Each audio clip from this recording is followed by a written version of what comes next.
To sign up for HSBC UK mobile banking, start by downloading the HSBC UK mobile banking app from the App Store or Google Play Store, depending on your device. Once the app is installed, open it and select the option to register for mobile banking.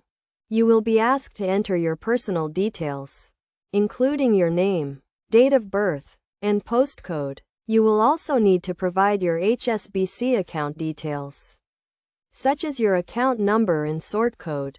If you have a debit or credit card with HSBC, you can also use the long card number to register. Next, you will be prompted to create a username and password for your mobile banking account.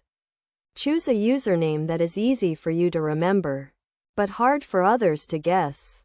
Your password should be a combination of letters and numbers, and should not be easily guessable. After creating your username and password, you will be asked to set up a security question and answer. This is an additional layer of security to protect your account. Choose a question and answer that is easy for you to remember, but hard for others to guess. Once you have completed the registration process, you will receive a verification code by text message or email. Enter this code into the app to verify your account.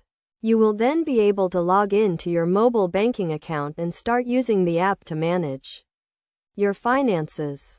To log into the app, simply enter your username and password, and answer your security question if prompted.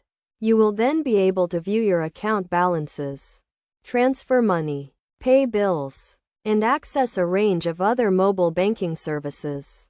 It is a good idea to set up fingerprint or face recognition on your device to add an extra layer of security to your mobile banking account.